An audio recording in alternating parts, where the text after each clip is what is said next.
સુરતમાં વહેલી સવારથી જ વરસાદ વરસી રહ્યો છે। સિટી લાઇટ, પીપલોદ અને અઠવા ગેટ સહિતના વિસ્તારોમાં વરસાદ વરસી રહ્યો છે। વરસાદને લઈ લોકોમાં ખુશીની લહેર જોવા મળી રહી છે। સિટી લાઇટ, પીપલોદ અને અઠવા ગેટ સહિતના વિસ્તારોમાં વરસાદ વરસી રહ્યો છે। વરસાદને લઈ લોકોમાં ખુશીની લહેર જોવા મળી રહી છે।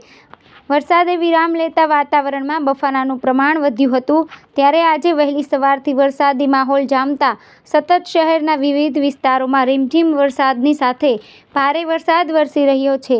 હળવો પવન સાથે વરસાદ વરસતા વરસાદમાં ઠંડક પથરી છે, ત્યારે બીજી બાજુ ખેડૂતોમાં પણ ખુશીની લહેર જોવા મળી રહી છે। हाँ, मारू नाम ब्रिजेश पटेल है અને આજે વરસાદ એકદમ મસ્ત પવન સાથે અને ફૂલ વરસાદ વહી રહ્યો છે। ઘણા વખતથી જે બ્રેક હતો, વરસાદ પડતો નહીં હતો, બફારો બહુ થતો હતો, ઘણા પેશન્ટ બધાને તકલીફ પણ પડતી હતી, પણ આજે જે રીતે દિલ ખુશીને આમ વરસતો હોય એવું લાગે છે અને એકદમ મોસમ ઠંડુ વાતાવરણ થઈ ગયું છે અને વરસાદને ગરમીના બફારાની પર રાહત છે, ઘણી બધી રાહત છે અને આ વાતાવરણ ખેડૂતો માટે ઘણું લાભદાયી દેખાઈ રહેલું છે કે એ લોકોની ખેતીની અંદર ખાસ ઉપયોગ બની શકશે।